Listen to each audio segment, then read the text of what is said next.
Thanks for listening to the Tech Tools for Teachers podcast, where each week we talk about a free piece or two of technology that you can use in your classroom.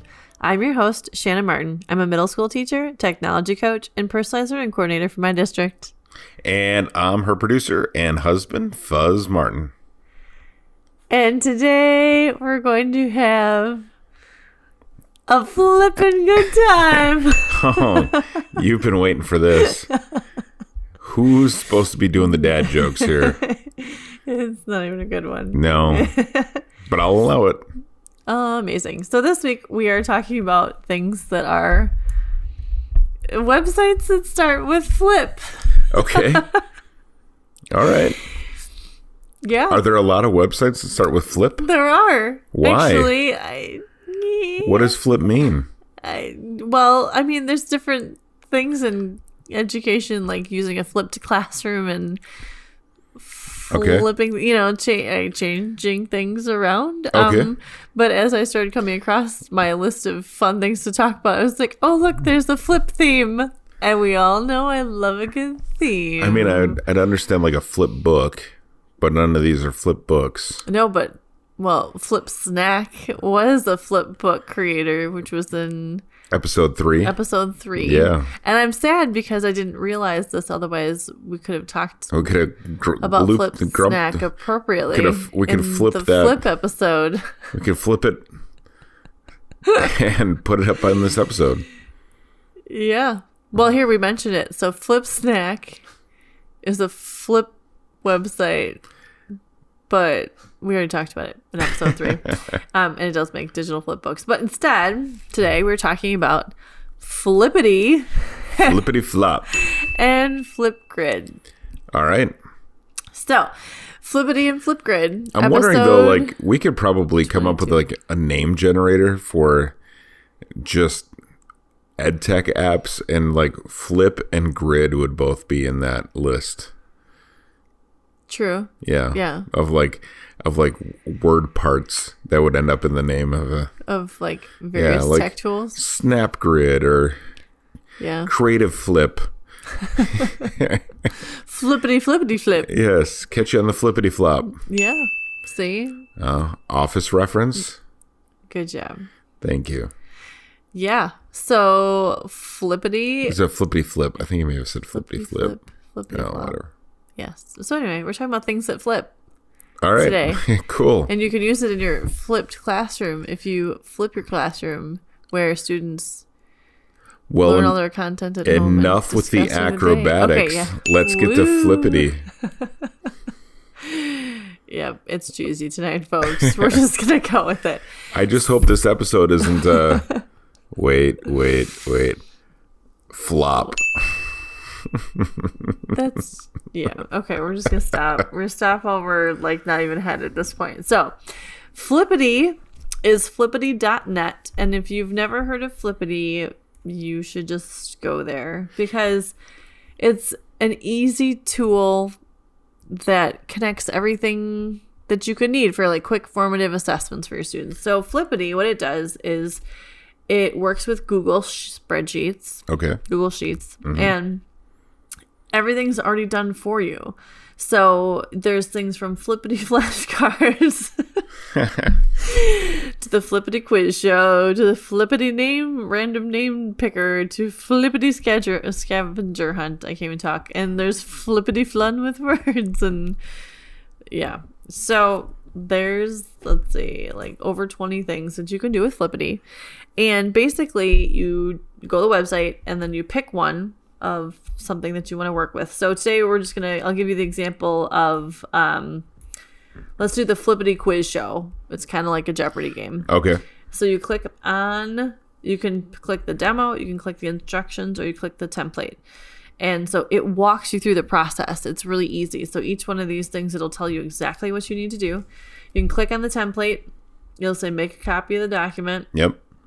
Or make a copy of the sheet. And then you're able to plug in your own information. So the template is there. It's all set up for you. I think the first one is like random categories, like world capital, Simpsons, whatever. But you take their template, you just swap it out for your own information, which is kind of cool. So if you want to do a fun review with your kids and you want to do something more like a Jeopardy game, a little different than what they're used to, you can fill in the information. Kids can also do this, which is nice and Flippity, where if they are going to give a review for their peers, Sure. or if they even want to create their own review, they can do that. So you can swap out all the information, and then on the bottom where it says get the link here, Yep. that's where they tell you to get the link, and you click on it to get the information.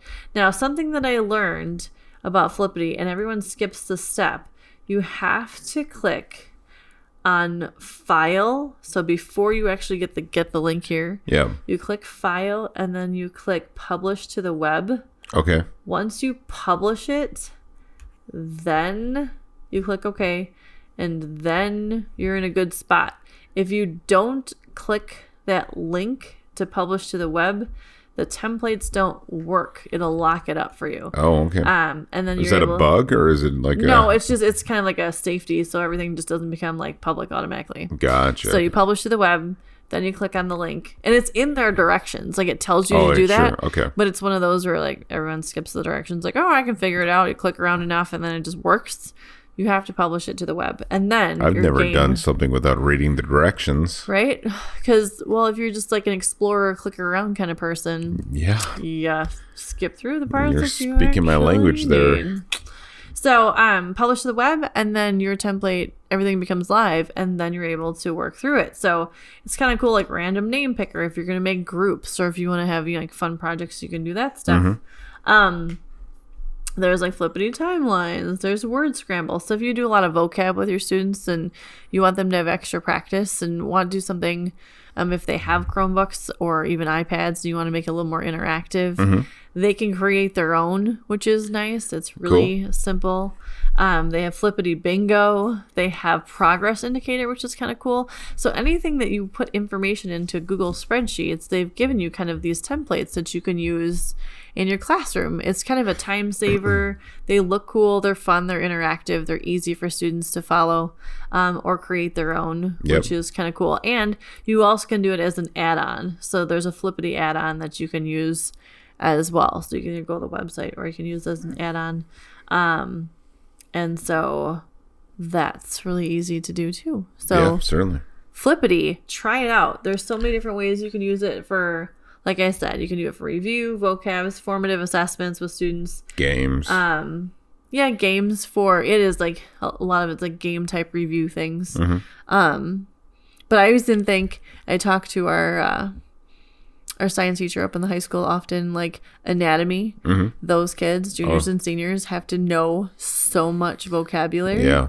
And it's not always fun to do it on flashcards. So if you've got like big vocabulary, parts of speech and all that kind of stuff, you can use Flippity for lots of those things. So sure, that makes sense. Definitely fun to use and very easy. So and you said it's Flippity? Flippity.net. FLIPPITY.net. Okay. Is Flippity. Flippity. Yeah, check it out. It's the flippityest. Just give up on the flip things. Yeah. We'll see you on the flip. Oh. We have the best closing ever. Okay, just thought of it. All right. Second one is Flipgrid.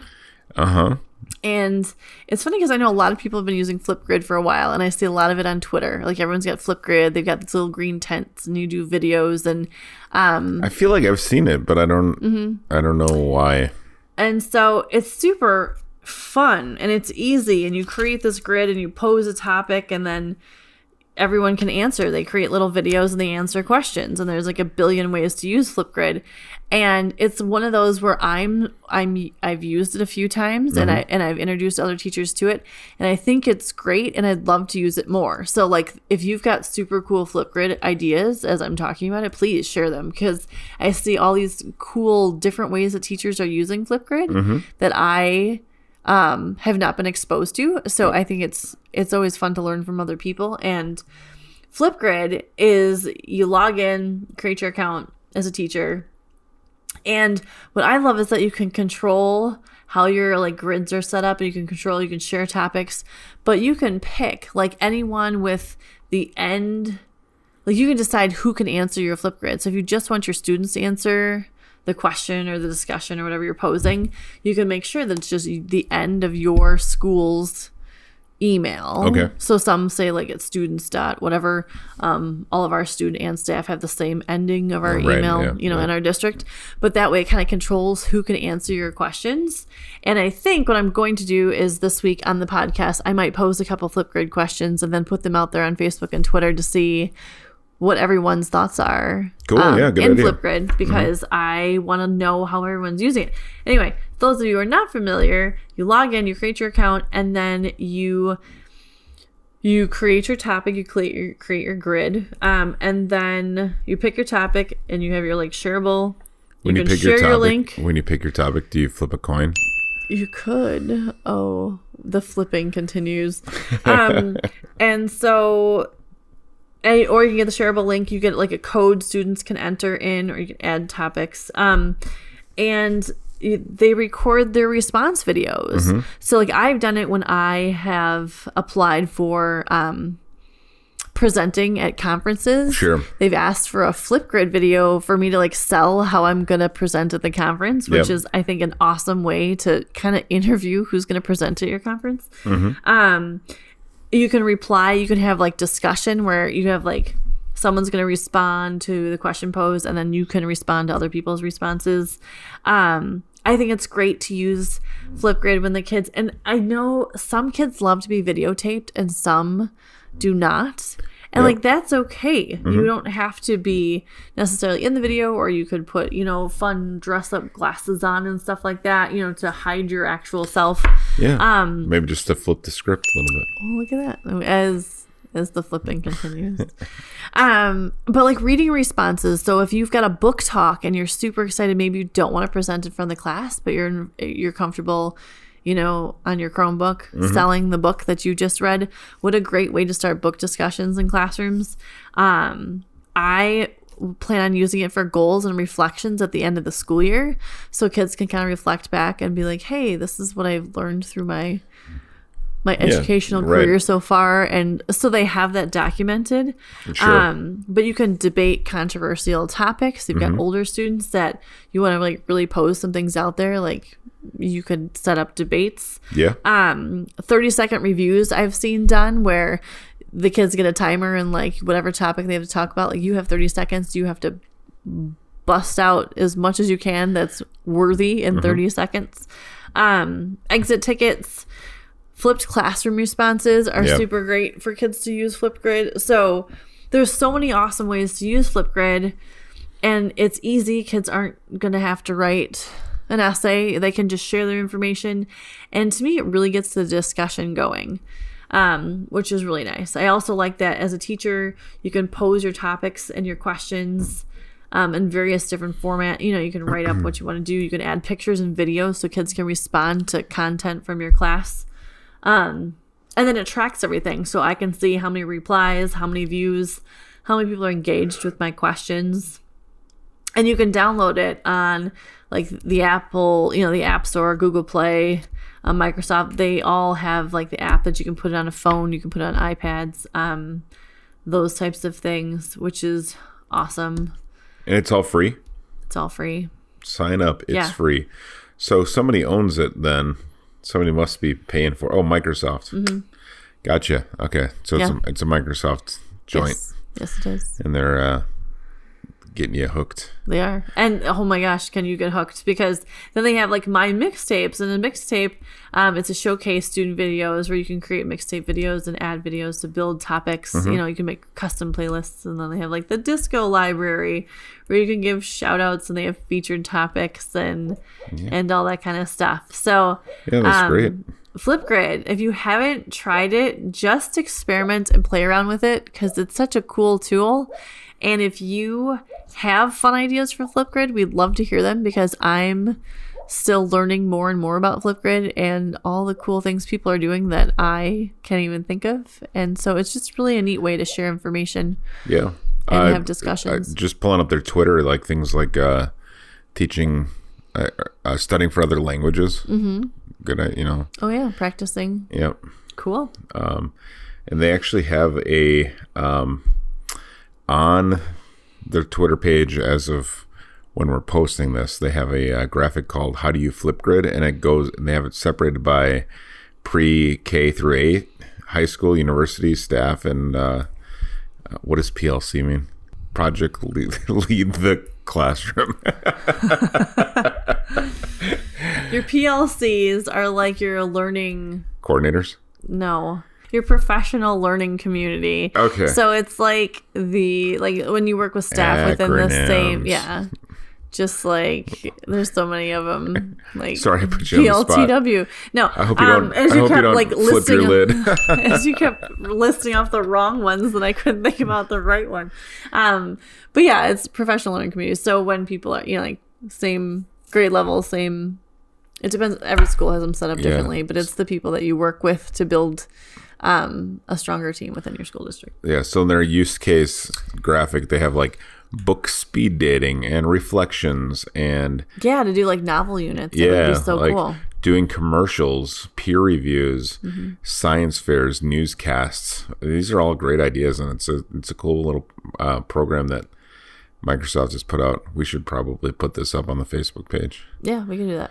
So definitely we'll share the link so everyone can see it. It's pretty slick. So Flipgrid, talk all about it. So many things with Flipgrid. I just see all these teachers like this super cool thing. So I would love to hear. Love this stuff. Oh, and it continues. It's gonna continue all night, even after the show is done recording.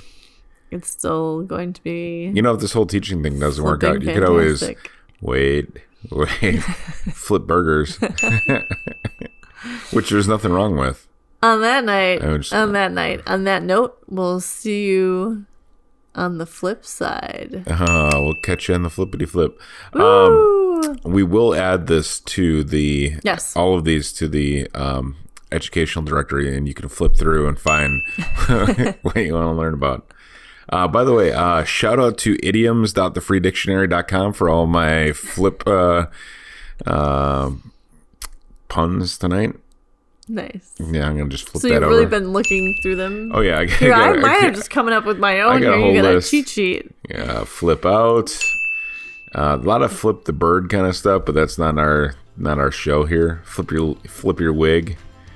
I think I caught out with flip flop. I guess is the only one I didn't really get. And I think we're good. Yeah. Well, thanks for tuning in on this Tech Tools for Teachers podcast. Yeah, episode 22. If you ever have any questions, you can find me on Twitter at SmartNWI. And if you want to get more information and the links to the technology discussed on this episode, you can visit smartnwi.com. New episodes each week. Thanks for listening. Go educate and innovate. The ideas and opinions expressed in this podcast and the Smart NWI website are those of the author, Shanna Martin, and not of her employer. Prior to using any of the technologies discussed in this podcast, please consult with your employer regulations so they don't flip out. This podcast offers no guarantee that these tools will work for you as described, but we hope they do, and we will talk to you again next week. Thanks so much for listening to the Tech Tools for Teachers podcast.